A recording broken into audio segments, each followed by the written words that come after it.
بسم اللہ الرحمن الرحیم۔ تفسیر عثمانی، سورۃ الصافات۔ والصافات صفا، قسم ہے صف باندھنے والوں کی قطار ہو کر۔ نمبر 4۔ فالزاجرات زجرا، پھر ڈانٹنے والوں کی جھڑک کر۔ نمبر 5۔ فالتالیات ذکرا، پھر پڑھنے والوں کی یاد کر کر۔ نمبر 6۔ ان الہکم لواحد، بے شک حاکم تم سب کا ایک ہے۔ نمبر 7۔ رب السماوات والارض وما بینہما ورب المشارق، رب آسمانوں کا اور زمین کا اور جو کچھ ان کے بیچ میں ہے، اور رب مشرقوں کا۔ نمبر 8۔ انا زینا السماء الدنیا، ہم نے رونق دی سب سے ورلے آسمان کو۔ تفسیر نمبر 4۔ یہ یاد رہے کہ نمبر 3 تک پچھلی صورت میں تھے، یعنی جو صف باندھ کر قطار در قطار کھڑے ہوتے ہیں، خواہ فرشتے ہوں جو حکم الہی سننے کو اپنے اپنے مقام پر درجہ بدرجہ کھڑے ہوتے ہیں، یا عبادت گزار انسان جو نماز اور جہاد وغیرہ میں صف بندی کرتے ہیں۔ تنبیہ: قرآن کی قسموں کی توضیح قسم محاورات میں تاکید کے لیے ہے، جو اکثر منکر کے مقابلے میں استعمال کی جاتی ہے، لیکن بسا اوقات محض ایک مضمون کو محتم بالشان ظاہر کرنے کے لیے بھی استعمال کرتے ہیں، اور قرآن کریم کی قسموں کا تتبع کرنے سے ظاہر ہوتا ہے کہ عموماً مقسم بہ مقسم علیہ کے لیے بطور ایک شاہد یا دلیل کے ہوتا ہے، واللہ عالم۔ نمبر 5۔ ڈانٹنے والے فرشتے، یعنی جو فرشتے شیطانوں کو ڈانٹ کر بھگاتے ہیں، یہ استراق سمع کے ارادے میں کامیاب نہ ہو، یا بندوں کو نیکی کی بات سمجھا کر معاصی سے روکتے ہیں، یا وہ نیک آدمی جو خود اپنے نفس کو بدی سے روکتے اور دوسروں کو بھی شرارت پر ڈانٹتے جھڑکتے رہتے ہیں۔ خصوصاً میدان جہاد میں کفار کے مقابلہ پر ان کی ڈانٹ ڈپٹ بہت سخت ہوتی ہے۔ نمبر 6۔ یعنی وہ فرشتے یا آدمی جو اللہ کے احکام سننے کے بعد پڑھتے اور یاد کرتے ہیں ایک دوسرے کے بتانے کو۔ نمبر 7۔ بے شک آسمانوں پر فرشتے اور زمین پر خدا کے نیک بندے ہر زمانہ میں قولاً و فعلاً شہادت دیتے رہے ہیں کہ سب کا مالک و معبود ایک ہے اور ہم اسی کی رعیت ہیں۔ نمبر 8۔ مشارق و مغارب، شمال سے جنوب تک ایک طرف مشرقیں ہیں، سورج کی ہر روز کی جدا اور ہر ستارے کی جدا، یعنی وہ نقطے جن سے ان کا طلوع ہوتا ہے، اور دوسری طرف اتنی ہی مغربیں ہیں۔ شاید مغارب کا ذکر یہاں اس لیے نہیں کیا کہ مشارق سے بطور مقابلہ کے خود ہی سمجھ میں آ جائیں گی، اور ایک حیثیت سے طلوع شمس و کواکب کو حق تعالیٰ کی شان حکومت و عظمت کے ثابت کرنے میں بنسبت غروب کے زیادہ دخل ہے، واللہ عالم۔ بزینت الکواکب، ایک رونق جو تارے ہیں۔ نمبر 1۔ وحفظا من کل شیطان مارد، اور بچاؤ بنایا ہر شیطان سرکش سے۔ نمبر 2۔ لا يسمعون الى الملأ الاعلی ويقذفون من كل جانب، سن نہیں سکتے نہ سکیں اوپر کی مجلس تک، اور پھینکے جاتے ہیں یعنی مار پڑتی ہے ان پر ہر طرف سے، دحوراً بھگانے کو۔ نمبر 3۔ وَلَهُمْ عَذَابٌ وَاصِبٌ، اور ان پر یعنی ان کے لیے مار یعنی عذاب ہے ہمیشہ کو۔ نمبر 4۔ إِلَّا مَنْ خَطِفَ الْخَطْفَةَ فَأَتْبَعَهُ شِهَابٌ ثَاقِبٌ، مگر جو کوئی اچک لایا یعنی بھاگا جھپ سے جھٹ پٹ کر، پھر پیچھے لگا اس کے انگارہ چمکتا۔ نمبر 5۔ فَاسْتَفْتِهِمْ أَهُمْ أَشَدُّ خَلْقًا أَمَّنْ خَلَقْنَا، اب پوچھ ان سے کیا یہ بنانے مشکل ہیں، یعنی ان کا بنانا مشکل ہے یہ جتنی خلقت کے ہم نے بنائی۔ نمبر 6۔ إِنَّا خَلَقْنَاهُمْ مِنْ طِينٍ لَازِبٍ، ہم نے ہی ان کو بنایا ہے ایک چپکتے گارے سے، یعنی ایک گارے چمٹنے والے سے۔ نمبر 7۔ بل عجبت ویسخرون، بلکہ تو کرتا ہے تعجب اور وہ کرتے ہیں ٹھٹھے۔ نمبر 8۔ وَإِذَا ذُكِّرُوا لَا يَذْكُرُونَ، اور جب ان کو سمجھائیے نہیں سوچتے۔ وَإِذَا رَأَوْا آیَةً يَسْتَسْخِرُونَ، اور جب دیکھیں کچھ نشانے ہنسی میں ڈال دیتے ہیں۔ وَقَالُوا إِنْ هَذَا إِلَّا سِحْرٌ مُبِينٌ، اور کہتے ہیں کہ اور کچھ نہیں یہ تو کھلا جادو ہے۔ نمبر 9۔ اذا متنا وکننا ترابا وعظاما أإنا لمبعوثون، کیا جب ہم مر گئے اور ہو گئے مٹی اور ہڈیاں تو کیا ہم کو پھر اٹھائیں گے؟ او آباؤنا الاولون، کیا اور ہمارے اگلے باپ دادوں کو بھی؟ نمبر 10۔ قل نعم وانتم، تو کہے کہ ہاں اور تم۔ تفسیر نمبر 1۔ ستاروں کی رونق، یعنی اندھیری رات میں یہ آسمان بے شمار ستاروں کی جگمگاہٹ سے دیکھنے والوں کو کیسا خوبصورت، مزین اور پر رونق معلوم ہوتا ہے۔ نمبر 2۔ یعنی تاروں سے آسمان کی زینت و آرائش ہے، اور بعض تاروں کے ذریعے سے جو ٹوٹتے ہیں شیطانوں کو روکنے اور دفع کرنے کا کام بھی لیا جاتا ہے۔ یہ ٹوٹنے والے ستارے کیا ہیں؟ آیا کواکب نوریہ کے علاوہ کوئی مستقل نوع کواکب کی ہے، یا کواکب نوریہ کی شعاعوں ہی سے ہوا متکیف ہو کر ایک طرح کی آتش سوزاں پیدا ہو جاتی ہے؟ یا خود کواکب کے اجزاء ٹوٹ کر گرتے ہیں۔ اس میں علماء و حکماء کے مختلف اقوال ہیں۔ بہرحال ان کی حقیقت کچھ ہی کیوں نہ ہو، رجم شیاطین کا کام بھی ان سے لیا جاتا ہے۔ اس کی کچھ تفصیل سورہ حجر کے فوائد میں گزر چکی، ملاحظہ کر لی جائے۔ نمبر 3، ملائے اعلیٰ اور شیاطین۔ اوپر کی مجلس سے مراد فرشتوں کی مجلس ہے، یعنی شیاطین کو یہ قدرت نہیں دی گئی کہ فرشتوں کی مجلس میں پہنچ کر کوئی بات وحی الہی کی سن آئیں۔ جب ایسا ارادہ کر کے اوپر آسمانوں کے قریب پہنچنے کی کوشش کرتے ہیں تو جس طرف سے جاتے ہیں ادھر ہی سے فرشتے دھکے کھا دے کر اور مار کر بھگا دیتے ہیں۔ نمبر 4، یعنی یہ دنیا میں ہمیشہ یوں ہی مار پڑتی رہے گی اور آخرت کا دائمی عذاب الگ رہا۔ نمبر 5، شہاب ثاقب کے مار، یعنی اسی باغ دوڑ میں جلدی سے کوئی ایک آدھ بات اچک لایا، اس پر بھی فرشتے شہاب ثاقب سے اس کا تعاقب کرتے ہیں۔ اس کی تفصیل سورہ حجر کے شروع میں گزر چکی۔ نمبر 6، منکرین بعث کا رد، یعنی منکرین بعث سے دریافت کیجیے کہ آسمان، زمین، ستارے، فرشتے، شیاطین وغیرہ مخلوقات کا پیدا کرنا ان کے خیال میں زیادہ مشکل کام ہے یا خود ان کا پیدا کرنا، اور وہ بھی ایک مرتبہ پیدا کر چکنے کے بعد؟ ظاہر ہے جو خدا ایسی عظیم الشان مخلوقات کا بنانے والا ہے اسے ان کا دوبارہ بنا دینا کیا مشکل ہوگا۔ نمبر 7، انسان کی اصلیت، یعنی ان کی اصل حقیقت ہمیں سب معلوم ہے۔ ایک طرح کے چپکتے گارے سے جس کا پتلا ہم نے تیار کیا، آج اس کے یہ دعوے ہیں کہ آسمان و زمین کا بنانے والا اس کے دوبارہ پیدا کرنے پر قادر نہیں، جس طرح پہلے تجھ کو مٹی سے بنایا دوبارہ بھی مٹی سے نکال کر کھڑا کر دیں گے۔ نمبر 8، یعنی تجھ کو ان پر تعجب آتا ہے کہ ایسی صاف باتیں کیوں نہیں سمجھتے، اور وہ ٹھٹھا کرتے ہیں کہ یہ نبی کس قسم کی بے سر و پا باتیں کر رہا ہے، العیاذ باللہ۔ نمبر 9، یعنی نصیحت سن کر غور و فکر نہیں کرتے اور جو معجزات و نشانات دیکھتے ہیں انہیں جادو کہہ کر ہنسی میں اڑا دیتے ہیں۔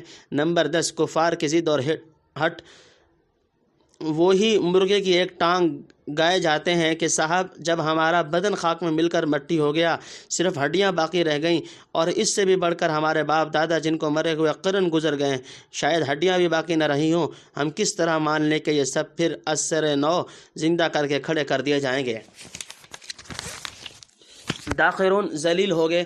فَإِنَّمَا هِيَ شَجَرَةٌ وَاحِدَةٌ فَإِذَا هُمْ يَنظُرُونَ، سو وہ اٹھانا تو یہی ہے ایک جھڑکی، پھر اسی وقت یہ لگیں گے دیکھنے۔ نمبر 1، وَقَالُوا يَا وَيْلَنَا هَذَا يَوْمُ الدِّينِ، اور کہیں گے اے خرابی ہماری، یہ آ گیا دن جزا کا۔ نمبر 2، هَذَا يَوْمُ الْفَصْلِ الَّذِي كُنْتُمْ بِهِ تُكَذِّبُونَ، یہ ہے دن فیصلے کا جس کو تم جھٹلاتے تھے۔ نمبر 3، احشروا الَّذِينَ ظَلَمُوا وَأَزْوَاجَهُمْ وَمَا كَانُوا يَعْبُدُونَ، جمع کرو گناہگاروں کو اور ان کے جوڑوں یعنی ساتھیوں کو اور جو کچھ پوجتے تھے۔ نمبر 4، مِن دُونِ اللَّهِ فَاهْدُوكُمْ إِلَىٰ صِرَاطِ الْجَحِيمِ، اللہ کے سوائے پھر چلاؤ ان کو دوزخ کی راہ پر۔ نمبر 5، وقفوہم انہم مسئولون، اور کھڑا رکھو ان کو، ان سے پوچھنا ہے۔ نمبر 6، ما لکم لا تناصرون، کیا ہوا تم کو ایک دوسرے کی مدد نہیں کرتے؟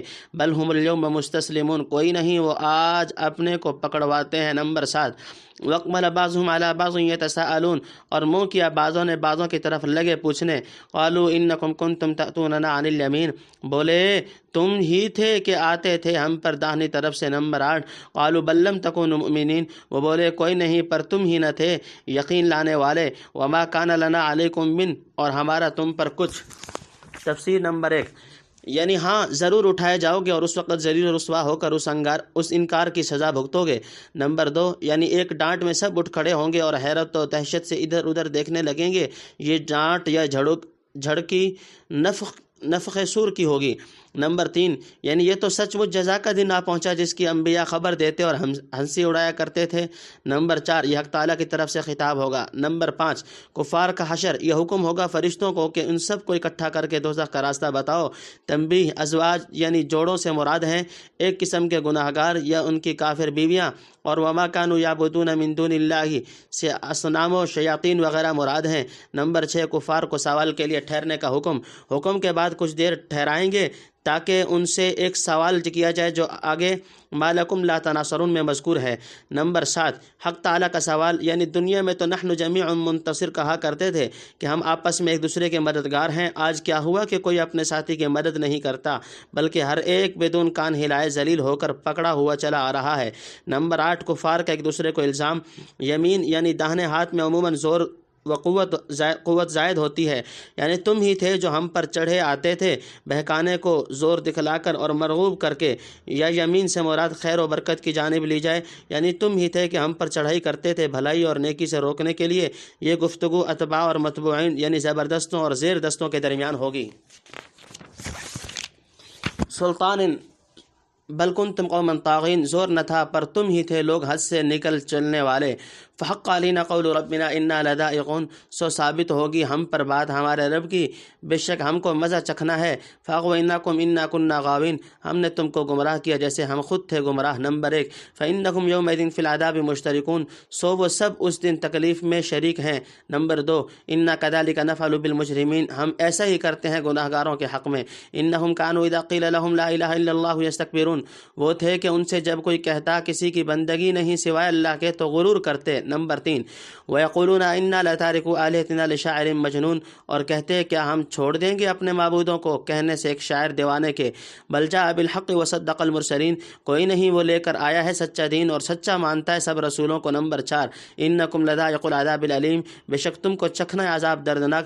وَمَا تُجْزَوْنَ إِلَّا مَا كُنتُمْ تَعْمَلُونَ، اور وہی بدلہ پاؤ گے جو کچھ تم کرتے تھے۔ نمبر 5 إِلَّا عِبَادَ اللَّهِ الْمُخْلَصِينَ، مگر جو بندے اللہ کے ہیں چنے ہوئے۔ نمبر 6 أُولَئِكَ لَهُمْ رِزْقٌ معلوم، وہ لوگ جو ہیں ان کے واسطے روزی ہے مقرر، فواکہ میوے۔ نمبر 7 وہم مکرمون، اور ان کی عزت ہے۔ نمبر 8 تفسیر۔ نمبر 1 متبوعین کا جواب، یعنی خود تو ایمان نہ لائے ہم پر الزام رکھتے ہو، ہمارا تم پر کیا زور تھا جو دل میں ایمان نہ گھسنے دیتے، تم لوگ خود ہی عقل و انصاف کی حد سے نکل گئے کہ بے لوث ناصحین کا کہنا نہ مانا اور ہمارے بہکائے میں آ گئے۔ اگر عقل و فہم اور عاقبت اندیشی سے کام لیتے تو ہماری باتوں پر کبھی کان نہ دھرتے رہے ہم، سو ظاہر ہے خود گمراہ تھے، ایک گمراہ سے بجز گمراہی کی طرف بلانے کے اور کیا توقع ہو سکتی ہے۔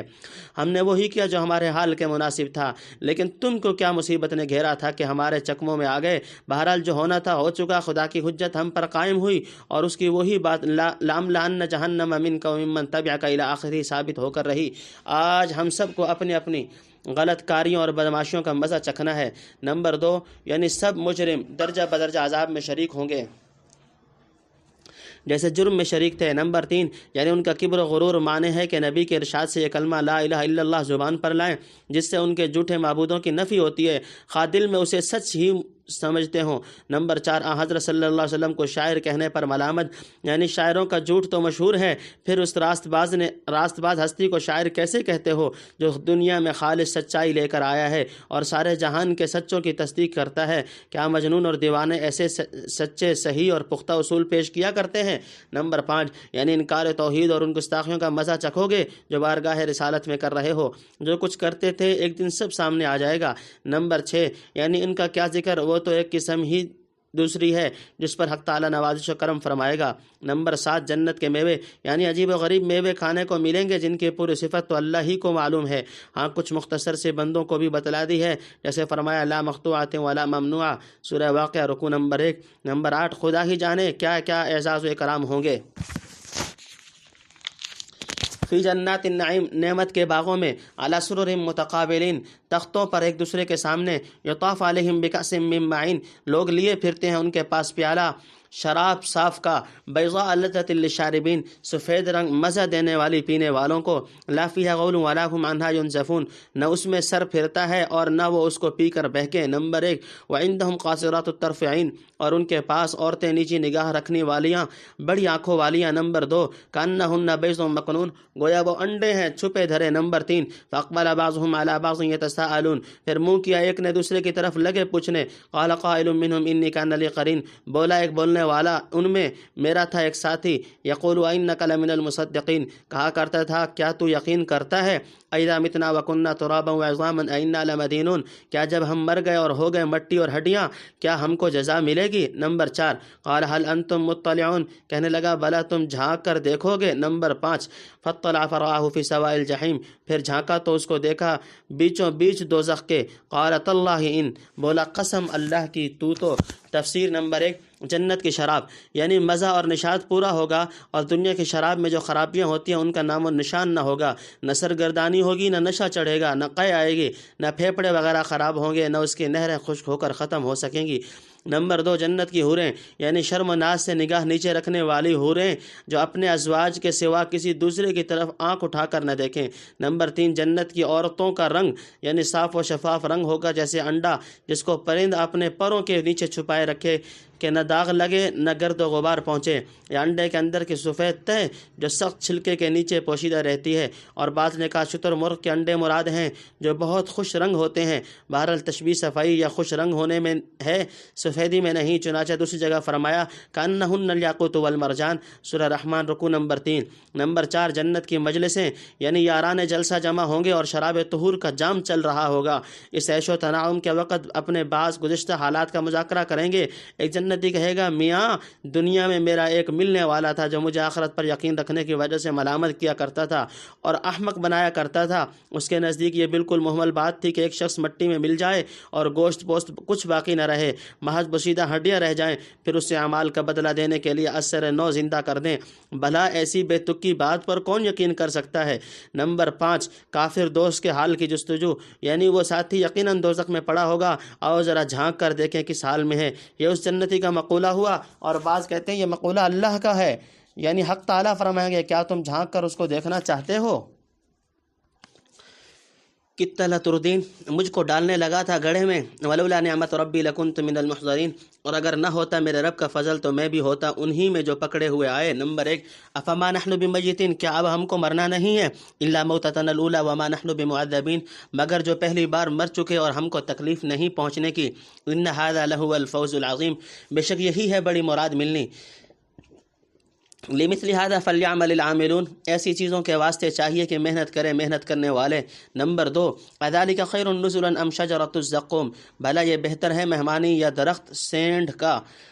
انا جعلناها فتنة للظالمین، ہم نے اس کو رکھا ایک بلا ظالموں کے واسطے۔ انها شجرۃ تخرج فی اصل الجحیم، وہ ایک درخت ہے کہ نکلتا ہے دوزخ کی جڑ میں۔ نمبر 3 طلعها كأنه رؤوس الشیاطین، اس کا خوشہ جیسے سر شیطان کے۔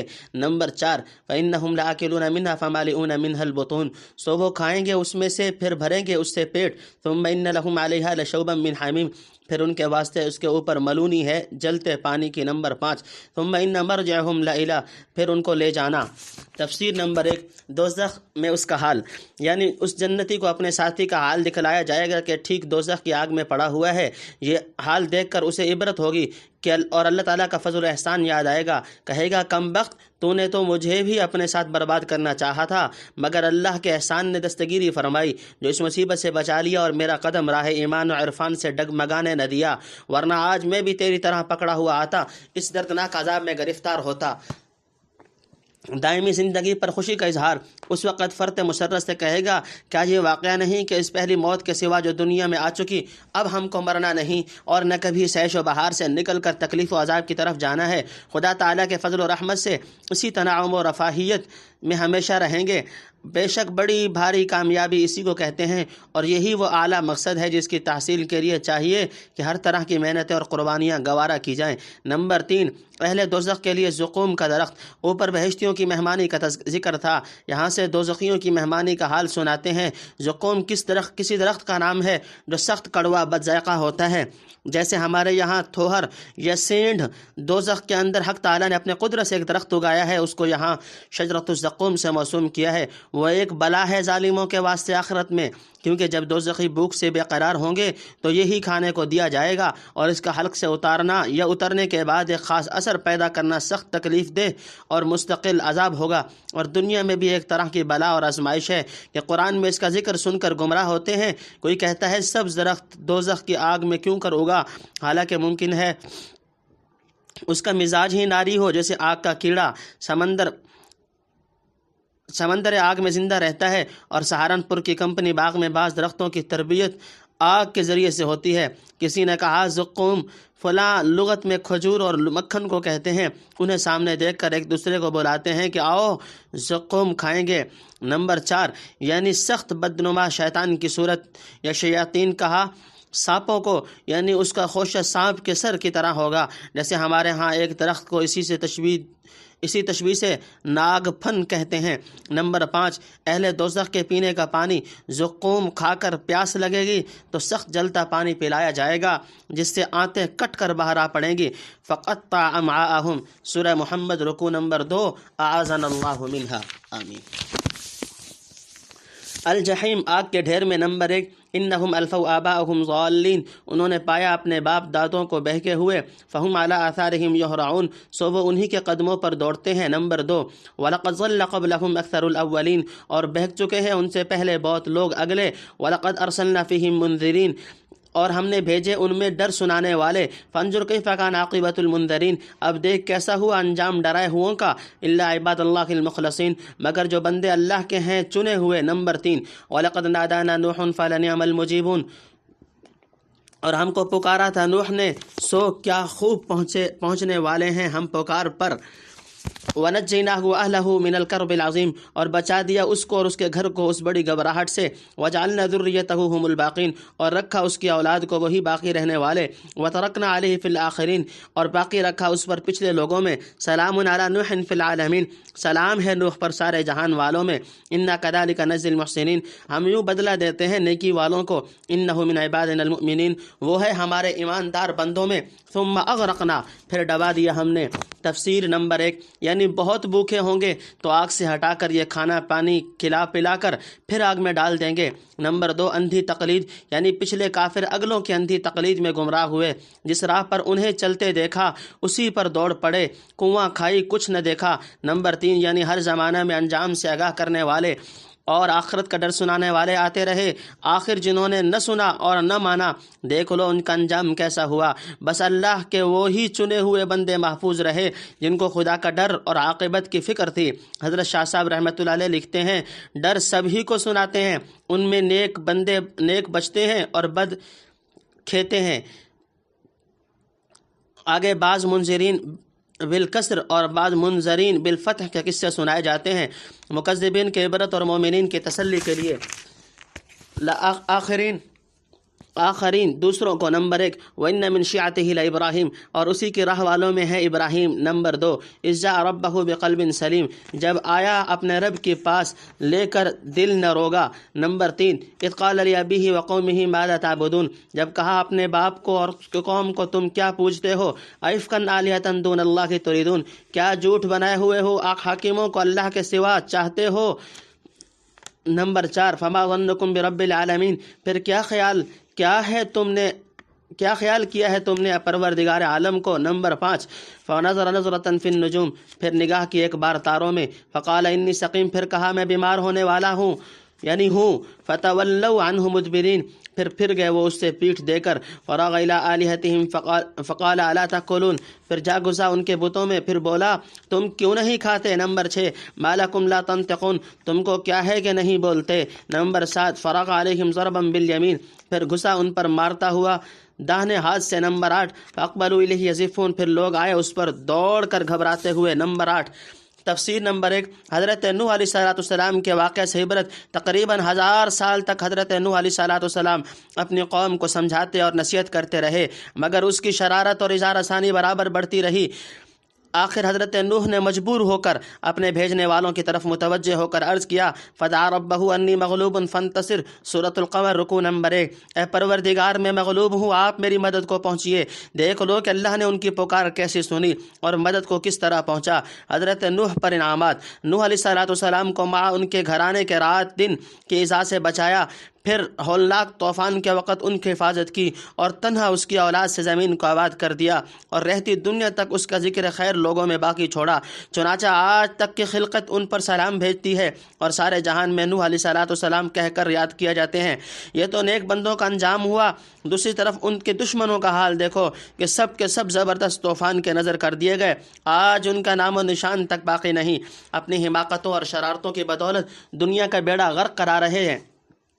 تنبیہ، اکثر علماء کا قول یہ ہے کہ آج تمام دنیا کے آدمی حضرت نوح علیہ السلام کے 3 بیٹوں سام، حام، یافس کی اولاد سے ہیں۔ جامع ترمذی کی بعض احادیث سے بھی اس کا ثبوت ملتا ہے۔ والتفصیل یطلب من مضانہ، نمبر 2 حضرت ابراہیم علیہ السلام کا واقعہ۔ انبیاء علیہ السلام اصول دین میں سب ایک راہ پر ہیں، ہر پچھلا پہلے کی تصدیق و تائید کرتا ہے، اس لیے ابراہیم کو نوح علیہ السلام کے گروہ سے فرمایا وَإِنَّ هَذِهِ أُمَّتُكُمْ أُمَّةً وَاحِدَةً وَأَنَا رَبُّكُمْ فَاتَّقُونَ، سورہ مومنون رکوع نمبر 4۔ نمبر 3 حضرت ابراہیم علیہ السلام کا قلب سلیم، یعنی ہر قسم کے اعتقادی و اخلاقی روگ سے دل کو پاک کر کے اور دنیاوی خرخشوں سے آزاد ہو کر انکسار و تواضع کے ساتھ اپنے رب کی طرف جھک پڑا اور اپنی قوم کو بھی بت پرستی سے باز رہنے کی نصیحت کی۔ نمبر 4 یعنی یہ آخر پتھر کی مورتیاں چیز کیا ہیں جنہیں تم اس قدر چاہتے ہو کہ اللہ کو چھوڑ کر ان کے پیچھے ہو لیے؟ کیا سچ مچ ان کے ہاتھ میں جہان کی حکومت ہے یا کسی چھوٹے بڑے نقصان کے مالک ہیں؟ آخر سچے مالک کو چھوڑ کر ان جھوٹے حاکموں کی اتنی خوشامد اور حمایت کیوں ہے؟ نمبر 5 یعنی کیا اس کے وجود میں شبہ ہے یا اس کی شان و رتبہ کو نہیں سمجھتے جو معاذ اللہ پتھروں کو اس کا شریک ٹھہرا رہے ہو، یا اس کے غضب و انتقام کی خبر نہیں جو ایسی گستاخی پر جری ہو گئے ہو؟ آخر بتلاؤ تو صحیح تم نے پروردگار عالم کو کیا خیال کر رکھا ہے؟ نمبر 6 حضرت ابراہیم علیہ السلام کا طوریہ، یہ ان کی قوم میں نجوم کا زور تھا۔ حضرت ابراہیم علیہ السلام نے ان کے دکھانے کو تو تاروں کی طرف نظر ڈال کر کہا میری طبیعت ٹھیک نہیں، اور ایسا دنیا میں کون ہے جس کی طبیعت ہر طرح ٹھیک رہے؟ کچھ نہ کچھ عوارض اندرونی یا بیرونی لگے ہی رہتے ہیں۔ یہی تکلیف اور بدمزگی کیا کم تھی کہ ہر وقت قوم کی ردی حالت دیکھ کر کڑتے تھے؟ یا یہ مطلب تھا کہ میں بیمار ہونے والا ہوں؟ بیماری نام ہے مزاج کے اعتدال سے ہٹ جانے کا، تو موت سے پہلے ہر شخص کو یہ صورت پیش آنے والی ہے۔ بہرحال حضرت ابراہیم علیہ السلام کی مراد صحیح تھی، لیکن ستاروں کی طرف دیکھ کر انی سقیم کہنے سے لوگ یہ مطلب سمجھے کہ بذریعہ نجوم کے انہوں نے معلوم کر لیا ان قریب بیمار پڑنے والے ہیں۔ وہ لوگ اپنے ایک تہوار میں شرکت کے لیے شہر سے باہر جا رہے تھے۔ یہ کلام سن کر حضرت ابراہیم علیہ السلام کو ساتھ جانے سے معذور سمجھا اور تنہا چھوڑ کر چلے گئے۔ ابراہیم علیہ السلام کی غرض یہی تھی کہ کوئی موقع فرصت اور تنہائی کا ملے تو ان جھوٹے خداؤں کی خبر لوں۔ چنانچہ بت خانے میں جا گھسے اور بتوں کو خطاب کر کے کہا یہ کھانے اور چڑھاوے جو تمہارے سامنے رکھے ہیں کیوں نہیں کھاتے، باوجود ہے کہ تمہاری صورت کھانے والوں کی سی ہے؟ تنبیہ، تقریر بالا سے ظاہر ہو گیا کہ حضرت ابراہیم علیہ السلام کا انی سقیم کہنا مطلب واقعی کے اعتبار سے جھوٹ نہ تھا، ہاں مخاطبین نے جو مطلب سمجھا اس کے اعتبار سے خلاف واقع تھا، اس لیے بعض احادیث صحیحہ پر اس پر لفظ کذب کا اطلاق کیا گیا ہے، حالانکہ فی الحقیقت یہ کذب نہیں بلکہ توریہ ہے، اور اس طرح کا توریہ مصلحت شرعی کے وقت مباح ہے، جیسا کہ حدیث ہجرت میں ممن الرجل کے جواب میں حضرت صلی اللہ علیہ وسلم نے فرمایا من الماء، اور ابوبکر صدیق رضی اللہ تعالیٰ نے ایک سوال کے جواب میں کہا رجل یہدین السبیل، ہاں چونکہ یہ توریہ بھی حضرت ابراہیم علیہ السلام کے رتبہ بلند کے لحاظ سے خلاف اولا تھا، اس لیے باقاعدہ حسنات الابرار سیئات المقربین حدیث میں اس کو ذم قرار دیا گیا، واللہ عالم۔ نمبر 7 بتوں سے خطاب، جب بتوں کی طرف سے کھانے کے متعلق کچھ جواب نہ ملا تو کہنے لگے تم بولتے کیوں نہیں، یعنی اعضاء اور صورت تو تمہارے انسانوں کی سی بنا دی لیکن انسانوں کی روح تم میں نہ ڈال سکے۔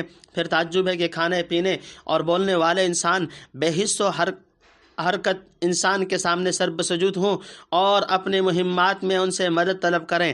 نمبر 8 بت شکنی، یعنی زور سے مار مار کر توڑ ڈالا، پہلے غالباً سورہ انبیاء میں یہ قصہ مفصل گزر چکا ہے۔ نمبر 9 لوگ جب اپنے میلے ٹھیلے سے واپس آئے دیکھا بت ٹوٹے پڑے ہیں، قرائن سے سمجھا کہ ابراہیم کے سوا یہ کسی کا کام نہیں، چنانچہ سب ان کی طرف جھپٹ پڑے۔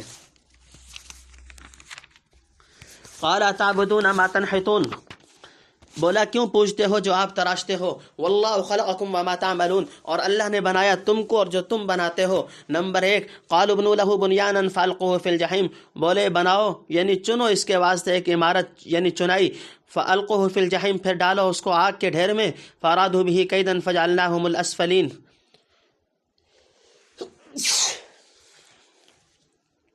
پھر چاہنے لگے اس پر برا دو کرنا، پھر ہم نے ڈالا انہی کو نیچے۔ نمبر 2 وقال انی ذاہب الی ربی سیہدین، اور بولا میں جاتا ہوں اپنے رب کی طرف، وہ مجھ کو راہ دے گا۔ نمبر 3 ربی ہب لی من الصالحین، اے رب بخش مجھ کو کوئی نیک بیٹا۔ نمبر 4 فبشرناہ بغلام حلیم، پھر خوشخبری دے ہم نے اس کو ایک لڑکے کی جو ہوگا تحمل والا۔ نمبر 5 فلما بلغ، پھر جب پہنچا۔ تفسیر نمبر 1 قوم کو توحید کی دعوت، یعنی جس کسی نے بھی توڑا، مگر تم یہ احمقانہ حرکت کیوں کرتے ہو؟ کیا پتھر کی بے جان مورت جو خود تم نے اپنے ہاتھوں سے تراش کر تیار کی ہے پرستش کے لائق ہو گئی، اور جو اللہ تمہارا اور تمہارے ہر عمل و معمول کا نیز ان پتھروں کا پیدا کرنے والا ہے، اس سے سروکار نہ رہا۔ پیدا تو ہر چیز کو وہ کرے اور بندگی دوسروں کی ہونے لگے، پھر دوسرے بھی کیسے جو مخلوق در مخلوق ہوں، آخر یہ کیا اندھیر ہے۔ نمبر 2، آگ میں جلانے کی تجویز۔ جب ابراہیم علیہ السلام کی معقول باتوں کا کچھ جواب نہ بن پڑا تو یہ تجویز کی کہ ایک بڑا آتش خانہ بنا کر ابراہیم علیہ السلام کو اس میں ڈال دو۔ اس تدبیر سے لوگوں کے دلوں میں بتوں کی عقیدت راسخ ہو جائے گی اور ہیبت بیٹھ جائے گی کہ ان کے مخالف کا انجام ایسا ہوتا ہے۔ آئندہ کوئی ایسی جرت نہ کرے گا، مگر اللہ نے انہی کو نیچا دکھلایا۔ ابراہیم علیہ السلام پر آگ گلزار کر دی گئی، جس سے علی رؤوس الاشہاد ثابت ہو گیا کہ تم اور تمہارے جھوٹے معبود سب مل کر خدائے واحد کے ایک مخلص بندے کا بال بینکا نہیں کر سکتے۔ آگ کی مجال نہیں کہ رب ابراہیم علیہ السلام کی اجازت کے بدون ایک ناخن بھی جلا سکے۔ نمبر 3، ارادہ ہجرت۔ جب قوم کی طرف سے مایوسی ہوئی اور باپ نے بھی سختی شروع کی تو حضرت ابراہیم علیہ السلام نے ہجرت کا ارادہ کیا۔ اللہ تعالیٰ نے آپ کو شام کا راستہ دکھلایا۔ نمبر 4، یعنی کنبہ اور وطن چھوٹا تو اچھی اولاد عطا فرما جو دینی کام میں میری مدد کرے اور اس سلسلہ کو باقی رکھے۔ نمبر 5، حضرت ابراہیم علیہ السلام کی دعا کا مصداق حضرت اسماعیل علیہ السلام ہے۔ یہاں سے معلوم ہوا کہ حضرت ابراہیم علیہ السلام نے اولاد کی دعا مانگی اور خدا نے قبول کی، اور وہی لڑکا قربانی کے لیے پیش کیا گیا۔ موجودہ تورات سے ثابت ہے کہ جو لڑکا حضرت ابراہیم علیہ السلام کی دعا سے پیدا ہوا وہ حضرت اسماعیل علیہ السلام ہی ہے، اس لیے ان کا نام اسماعیل رکھا گیا، کیونکہ اسماعیل 2 لفظوں سے مرکب ہے، سما اور ایل۔ سما کے معنی سننے اور ایل کے معنی خدا کے ہیں، یعنی خدا نے حضرت ابراہیم علیہ السلام کی دعا سن لی۔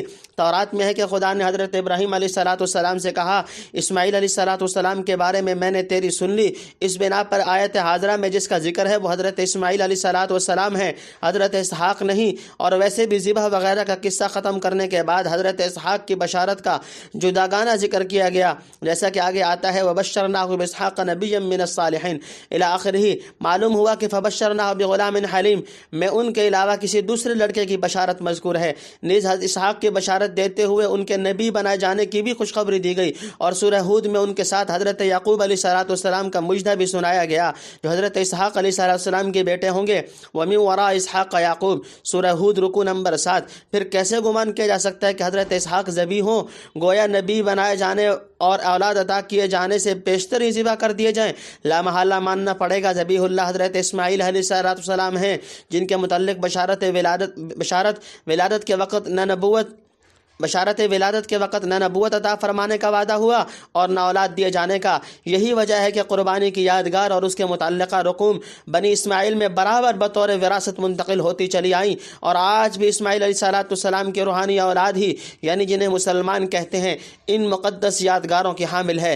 حضرت اسماعیل علیہ السلام کا مقام قربانی موجودہ تورات میں تصریح ہے کہ قربانی کا مقام مورا یا مریا تھا۔ یہود و نصارہ نے اس مقام کا پتہ بتلانے میں بہت ہی درازکار احتمالات سے کام لیا ہے، حالانکہ نہایت اقرب اور بے تکلف بات یہ ہے کہ یہ مقام مروہ ہو جو کعبہ کے سامنے بالکل نزدیک واقع ہے، اور جہاں سعی بین الصفا والمروہ ختم کر کے معتبرین حلال ہوتے ہیں، اور ممکن ہے بالغ مع السعی میں اس سعی کی طرف ایما ہو۔ موطا امام مالک ایک روایت میں نبی کریم صلی اللہ تعالی علیہ وسلم نے مروہ کی طرف اشارہ کر کے فرمایا کہ قربان گاہ یہ ہے، غالباً وہ اسی ابراہیم و اسماعیل علیہ السلام کی قربان گاہ کی طرف اشارہ ہوگا، ورنہ آپ صلی اللہ علیہ وسلم کے زمانے میں لوگ عموماً مکہ سے 3 میل مینا میں قربانی کرتے تھے، جیسے آج تک کی جاتی ہے۔ معلوم ہوتا ہے کہ ابراہیم علیہ السلام کی اصل قربان گاہ مروہ تھی، پھر حجاج اور ذبائح کی کثرت دیکھ کر منا تک وسعت دے دی گئی۔ قرآن کریم میں بھی ہدیم بالغ الکعبہ اور ثم محلها الی البیت العتیق فرمایا،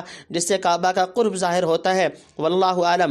حضرت اسماعیل علیہ السلام ہی ذبیح اللہ ہیں۔ بہرحال قرائن و آثار یہی بتلاتے ہیں کہ ذبیح اللہ وہی اسماعیل علیہ السلام تھے جو مکہ میں آ کر رہے اور وہیں ان کی نسل پھیلی۔ تورات میں یہ بھی تصریح ہے کہ حضرت ابراہیم علیہ السلام کو اپنے اکلوتے اور محبوب بیٹے کے ذبح کا حکم دیا گیا تھا، اور یہ مسلم ہے کہ حضرت اسماعیل علیہ السلام حضرت اسحاق علیہ السلام سے عمر میں بڑے ہیں۔ پھر حضرت اسحاق علیہ السلام اور حضرت اسماعیل علیہ السلام کی موجودگی میں اکلوتے کیسے ہو سکتے ہیں؟ غلام حلیم کے الفاظ سے استدلال۔ عجیب بات یہ ہے کہ یہاں حضرت ابراہیم علیہ السلام کی دعا کے جواب میں جس لڑکے کی بشارت ملی اسے غلام حلیم کہا گیا، لیکن حضرت اسحاق علیہ السلام کی بشارت جب فرشتوں نے ابتداءً خدا کی طرف سے دی تو غلام علیم سے تعبیر کیا۔ حق تعالیٰ کی طرف سے حلیم کا لفظ ان پر یا کسی اور نبی پر قرآن میں کہیں اطلاق نہیں کیا گیا، صرف اس لڑکے کو جس کی بشارت یہاں دی گئی۔ اس کے باپ ابراہیم علیہ السلام کو یہ لقب عطا ہوا۔ ان ابراہیم لحلیم اواہ منیب، سورہ ہود رکوع نمبر 7، اور ان ابراہیم لاواہ حلیم، سورہ توبہ رکوع نمبر 14، جس سے ظاہر ہوتا ہے کہ یہ دونوں باپ بیٹے اس لقب خاص سے ملقب کرنے کے مستحق ہوئے۔ حلیم اور صابر کا مفہوم قریب قریب ہے، اس لیے غلام الحلیم کی زبان سے یہاں نقل کیا ستجدنی انشاءاللہ من الصابرین۔ دوسری جگہ صاف فرما دیا واسماعیل وادریس وذا الکفل کل من الصابرین۔ انبیاء، سورہ انبیاء رکوع نمبر 6۔ شاید اسی لیے سورہ مریم میں حضرت اسماعیل علیہ السلام کو صادق الوعد فرمایا۔ ستجدنی انشاءاللہ من الصابرین کے وعدہ کو کس طرح سچا کر دکھایا۔ بہرحال حلیم، صابر، صادق الوعد کے القاب کا مصداق ایک ہی معلوم ہوتا ہے، یعنی حضرت اسماعیل علیہ السلام۔ اور وکان عند ربہ مرضیہ، سورہ بقرہ میں تعمیر کعبہ کے وقت حضرت ابراہیم و اسماعیل علیہ السلام کی زبان سے جو دعا نقل فرمائی اس میں یہ الفاظ بھی ہیں ربنا وجعلنا مسلمین لک ومن ذریتنا امۃ مسلمۃ لک۔ بعین ہی اسی مسلم کے تثنیہ کو یہاں قربانی کے ذکر میں فلما اسلم الی آخری کے لفظ سے ادا کر دیا، اور انہی دونوں کی ذریت کو خصوصی طور پر مسلم کے لقب سے نامزد کیا۔ بے شک اس سے بڑھ کر اسلام و تفویض اور صبر و تحمل کیا ہوگا جو دونوں باپ بیٹے نے ذبح کرنے اور ذبح ہونے کے متعلق دکھلایا۔ یہ اسی اسلمہ کا صلہ ہے۔ اللہ تعالیٰ نے ان دونوں کی ذریت کو امت مسلمہ بنایا دیا، فللہ الحمد علی ذلک۔ معه السعی قال یا بنی انی ارا فی المنام انی اذبحک فانظر ماذا ترى۔ اس کے ساتھ دوڑنے کو کہا اے بیٹے میں دیکھتا ہوں خواب میں کہ تجھ کو ذبح کرتا ہوں، پھر دیکھ تو کیا دیکھتا ہے۔ قال یا ابت افعل ما تؤمر، بولا اے باپ کر ڈال جو تجھ کو حکم ہوتا ہے۔ ستجدنی انشاءاللہ من الصابرین، تو مجھ کو پائے گا اگر اللہ نے چاہا سہارنے والا۔ نمبر 1 فلما اسلما وتلہ للجبین، پھر جب دونوں نے حکم مانا اور پچھاڑا اس کو ماتھے کے بل۔ نمبر 2 ونادیناہ ان یا ابراہیم، اور ہم نے اس کو پکارا یوں کہ اے ابراہیم قد صدقت الرؤیا، تو نے سچ کر دکھایا خواب۔ نمبر 3 انا کذالک نجزی المحسنین، ہم یوں دیتے ہیں بدلہ نیکی کرنے والوں کو۔ ان ھذا لہو البلاء المبین، بے شک یہی ہے صریح جانچنا۔ نمبر 4 وفدیناہ بذبح عظیم، اور اس کا بدلہ دیا ہم نے ایک جانور ذبح کرنے کے واسطے۔ نمبر 5 بڑا وترکنا علیہ فی الاخرین، اور باقی رکھا ہم نے اس پر پچھلے لوگوں میں۔ سلام علی ابراہیم، کہ سلام ہے ابراہیم علیہ السلام پر۔ نمبر 6 کذالک نجزی المحسنین، ہم یوں دیتے ہیں بدلہ نیکی کرنے والوں کو۔ انہ من عبادنا المؤمنین، وہ ہے ہمارے ایماندار بندوں میں۔ نمبر 7 وبشرناہ باسحاق نبیا من الصالحین، اور خوشخبری دی ہم نے اسحاق کو کہ جو نبی ہوگا۔ تفسیر نمبر 1 باپ کا بیٹے کو خواب سنانا، یعنی جب اسماعیل علیہ السلام بڑا ہو کر اس قابل ہو گیا کہ اپنے باپ کے ساتھ دوڑ سکے اور اس کے کام آ سکے، اس وقت ابراہیم علیہ السلام نے اپنا خواب بیٹے کو سنایا تاکہ اس کا خیال معلوم کریں کہ خوشی سے آمادہ ہوتا ہے یا زبردستی کرنی پڑے گی۔ کہتے ہیں 3 رات مسلسل یہی خواب دیکھتے رہے۔ تیسرے روز بیٹے کو اطلاع کی کہ بیٹے نے بلا توقف قبول کیا۔ کہنے لگا ابا جان دیر کیا ہے، مالک کا جو حکم ہو کر ڈالیے، ایسے کام میں مشورہ کی ضرورت نہیں۔ امر الہی کے امتثال میں شفقت پدری مانے نہ ہونی چاہیے۔ رہا میں سو آپ انشاءاللہ دیکھ لیں گے کس صبر و تحمل سے اللہ تعالیٰ کے حکم کی تعمیل کرتا ہوں۔ ہزاروں ہزار رحمتیں ہوں ایسے بیٹے اور باپ پر۔ نمبر 2 ذبح عظیم، تاکہ بیٹے کا چہرہ سامنے نہ ہو۔ مبادہ محبت پدری جوش مارنے لگے۔ کہتے ہیں یہ بات بیٹے نے سکھلائی، آگے اللہ نے نہیں فرمایا کہ کیا ماجرا گزرا، یعنی کہنے میں نہیں آتا جو حال گزرا اس کے دل پر اور فرشتوں پر۔ نمبر 3 یعنی بس رہنے دے، تو نے اپنا خواب سچا کر دکھایا۔ مقصود بیٹے کا ذبح کرانا نہیں، یہ محض تیرا امتحان منظور تھا، سو اس میں پوری طرح کامیاب ہوا۔ نمبر 4 حضرت ابراہیم علیہ السلام کی آزمائش، یعنی ایسے مشکل حکم کر کے آزماتے ہیں پھر ان کو ثابت قدم رکھتے ہیں، تب درجے بلند دیتے ہیں۔ تورات میں ہے کہ جب حضرت ابراہیم علیہ السلام نے بیٹے کو قربان کرنا چاہا اور فرشتے نے ندا دی کہ ہاتھ روک لو، تو فرشتے نے یہ الفاظ کہے۔ خدا کہتا ہے کہ چونکہ تو نے ایسا کام کیا اور اپنے اکلوتے بیٹے کو بچا نہیں رکھا، میں تجھ کو برکت دوں گا اور تیری نسل کو آسمان کے ستاروں اور ساحل بحر کی ریت کی طرح پھیلا دوں گا۔ تورات تکوین اصحاح 22 آیت نمبر 15۔ نمبر 5، ذبح کے لیے مینڈھے کا آنا، یعنی بڑے درجے کا جو بہشت سے آیا یا بڑا قیمتی فربہ تیار، پھر یہی رسم قربانی کی اسماعیل علیہ السلام کی عظیم الشان یادگار کے طور پر ہمیشہ کے لیے قائم کر دی۔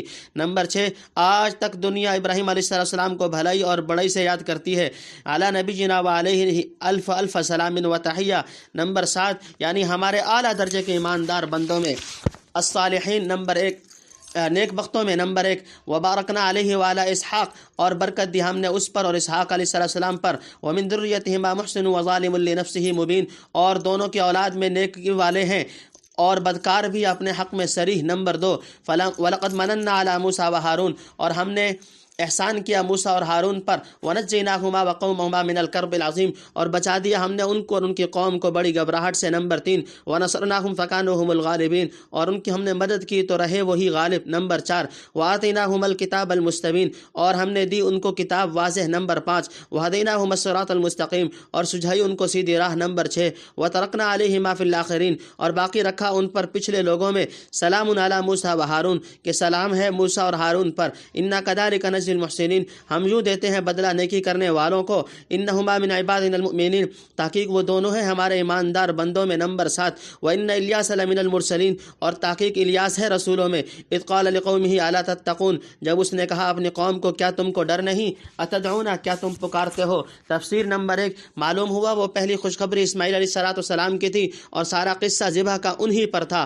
نمبر 2، دونوں بیٹوں کی اولاد۔ حضرت شاہ صاحب رحمۃ اللہ علیہ لکھتے ہیں کہ یہ دونوں کہا دونوں بیٹوں کو، دونوں سے بہت اولاد پھیلی۔ اسحاق علیہ السلام کی اولاد میں انبیاء بنی اسرائیل ہوئے، اور اسماعیل علیہ السلام کی اولاد میں عرب ہیں جن میں ہمارے پیغمبر مبعوث ہوئے۔ یعنی اولاد میں سب یکساں نہیں، اچھے بھی جو بڑوں کا نام روشن رکھیں اور برے بھی جو اپنی بدکاریوں کی وجہ سے ننگے خاندان کہلانے کے مستحق ہیں۔ تنبیہ، عموماً مفسرین نے ومن ذریتہما کی ضمیر ابراہیم و اسحاق علیہ السلام کی طرف راجع کی ہے، مگر حضرت شاہ صاحب رحمۃ اللہ علیہ نے اسماعیل و اسحاق علیہ السلام کی طرف راجع کر کے مضمون میں زیادہ وسعت پیدا کر دی۔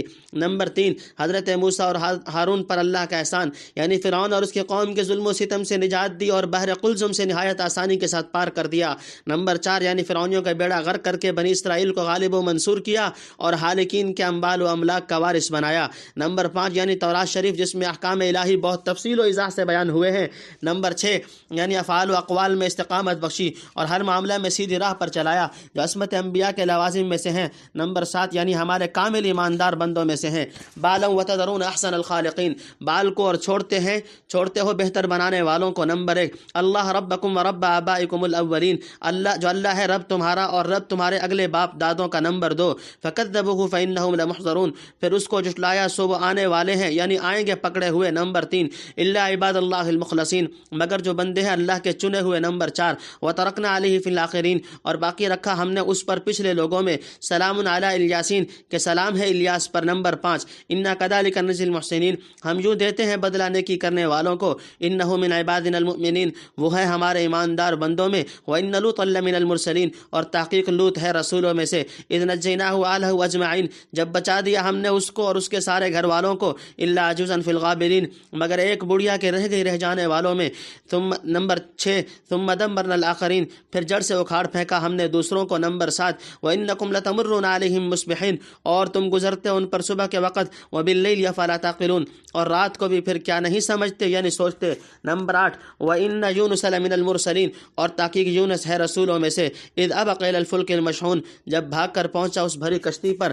تفسیر نمبر 1، حضرت الیاس علیہ السلام، حضرت الیاس علیہ السلام بعض کے نزدیک حضرت ہارون کی نسل سے ہیں۔ اللہ نے ان کو ملک شام کے ایک شہر بال بکہ کی طرف بھیجا۔ وہ لوگ بال نامی ایک بت کو پوجتے تھے۔ حضرت الیاس نے ان کو خدا کے غضب اور بت پرستی کے انجام بد سے ڈرایا۔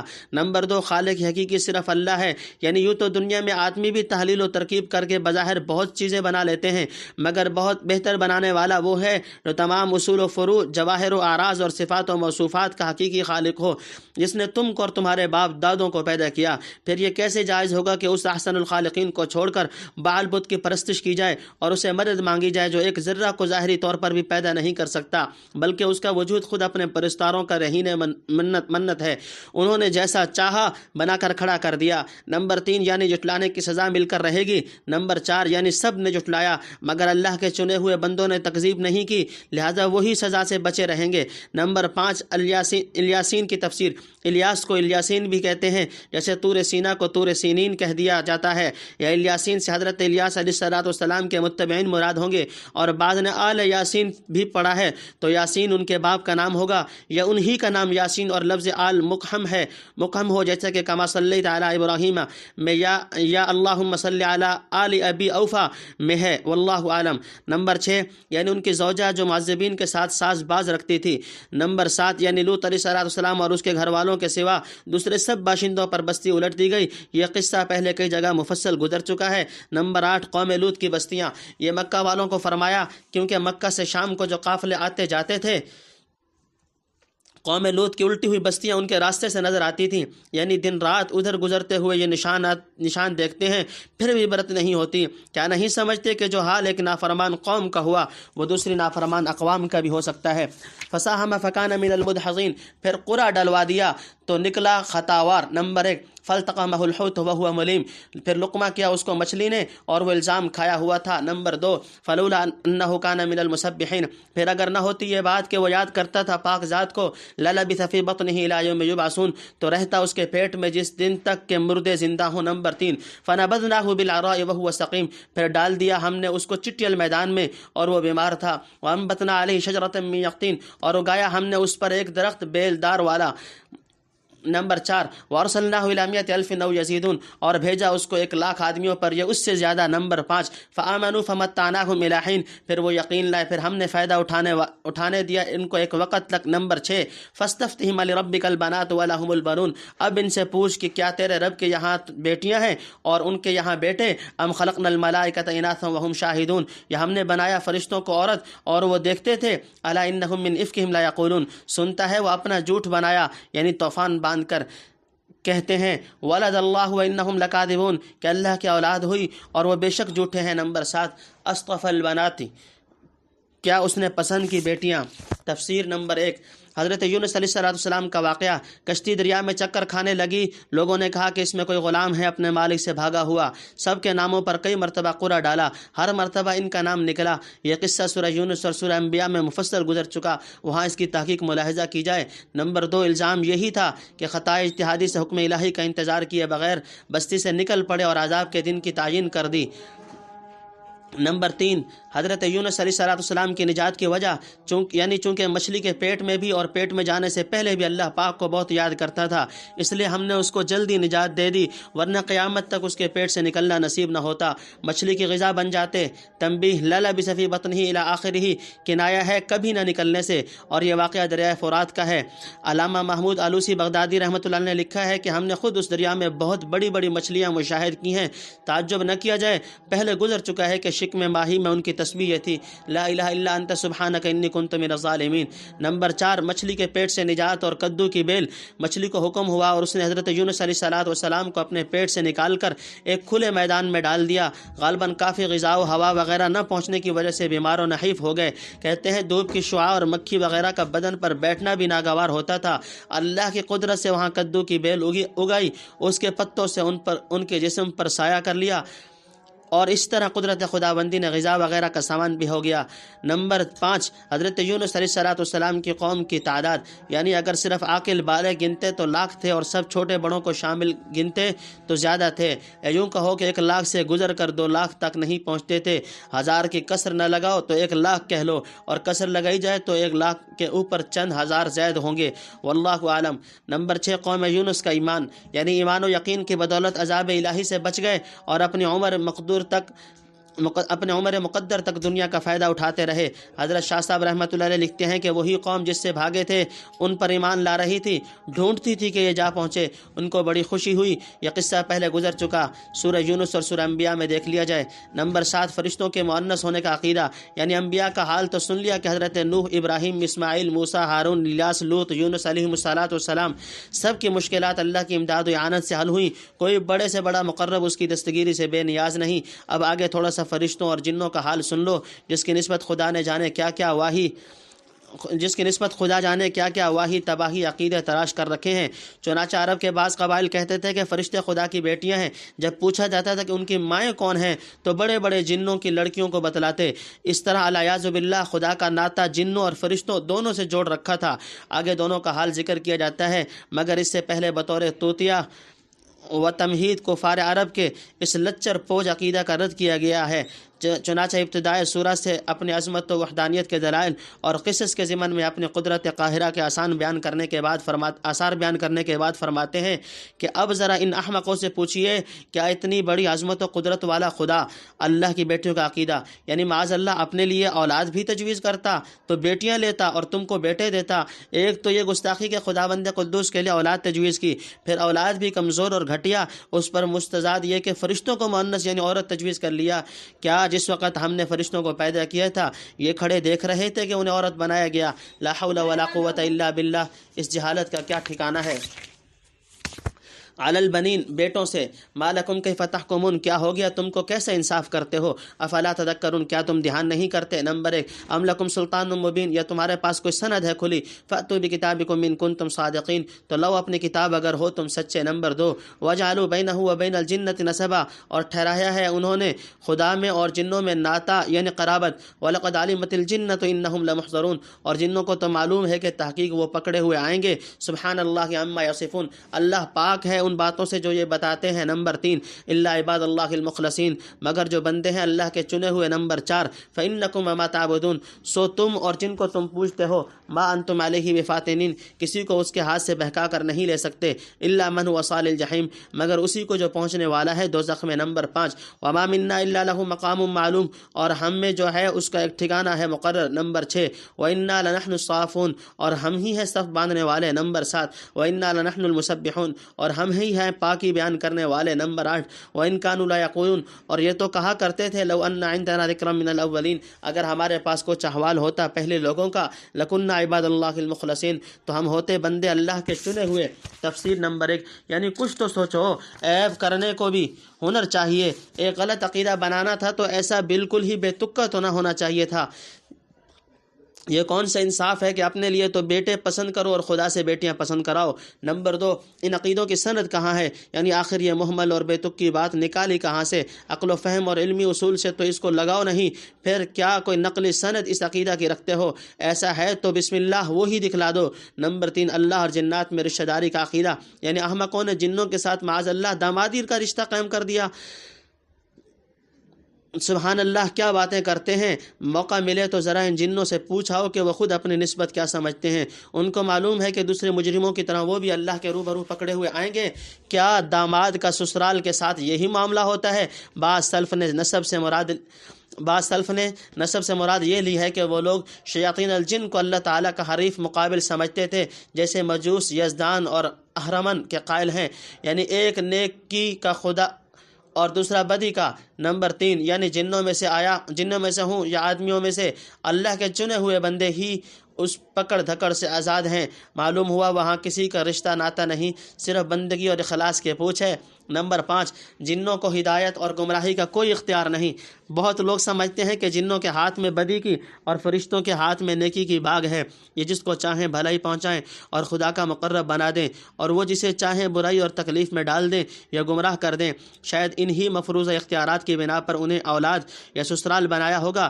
اس کا جواب دیا کہ تمہارے اور ان کے ہاتھ میں کوئی مستقل اختیار نہیں۔ تم اور جن شیاطین کو تم پوچھتے ہو سب مل کر یہ قدرت نہیں رکھتے کہ بدون مشیت ایزدی کے ایک متنفس کو بھی زبردستی گمراہ کر سکو؟ گمراہ وہی ہوگا جسے اللہ نے اس کی سوء استعداد کی بنا پر دوزخی لکھ دیا اور اپنی بدکاری کی وجہ سے از خود دوزخ میں پہنچ گیا۔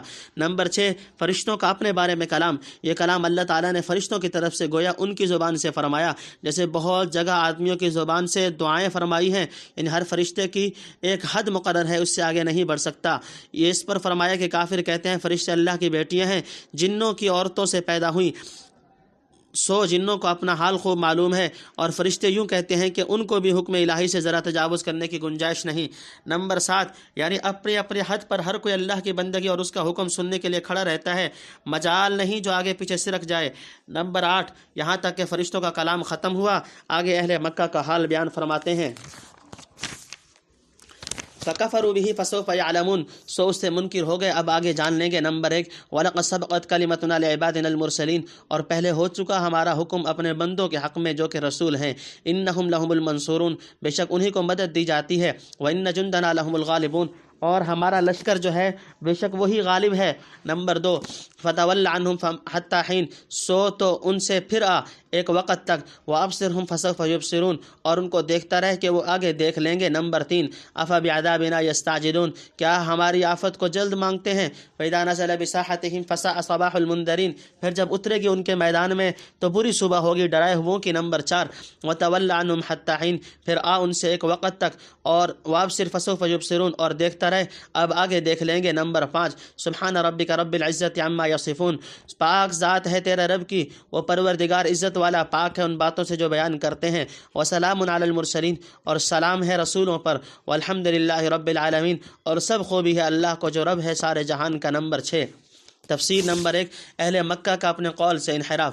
عرب لوگ انبیاء کا نام سنتے تھے، ان کے علم سے خبردار نہ تھے، تو یہ کہتے یعنی اگر ہم کو پہلے لوگوں کے علوم حاصل ہوتے یا ہمارے ہاں کوئی کتاب اور نصیحت کی بات اترتی تو ہم خوب عمل کر کے دکھلاتے اور معرفت و عبادت میں ترقی کر کے اللہ کے مخصوص و منتخب بندوں میں شامل ہو جاتے۔ اب جو ان کے اندر نبی آیا تو پھر گئے، وہ قول و قرار کچھ یاد نہ رکھا، سو اس انکار و انحراف کا جو انجام ہونے والا ہے ان قریب دیکھ لیں گے۔ نمبر 2، یعنی یہ بات علم الہی میں ٹھہر چکی ہے کہ منکرین کے مقابلہ میں خدا تعالیٰ اپنے پیغمبروں کی مدد کو پہنچاتا ہے اور آخرکار خدائی لشکر ہی غالب ہو کر رہتا ہے، خواہ درمیان میں حالات کتنے ہی پلٹے کھائیں، مگر آخری فتح اور کامیابی مخلص بندوں ہی کے لیے ہے، باعتبار حجت و برہان کے بھی اور باعتبار ظاہری تسلط اور غلبہ کے بھی۔ ہاں شرط یہ ہے کہ جند فی الواقع جند اللہ ہو۔ نمبر 3، یعنی ابھی چند روز انہیں کچھ نہ کہیے، صبر کے ساتھ آپ ان کے حال دیکھتے رہیے اور یہ اپنا انجام دیکھ لیں گے، چنانچہ دیکھ لیا۔ نمبر 4، عذاب میں عجلت کا مطالبہ۔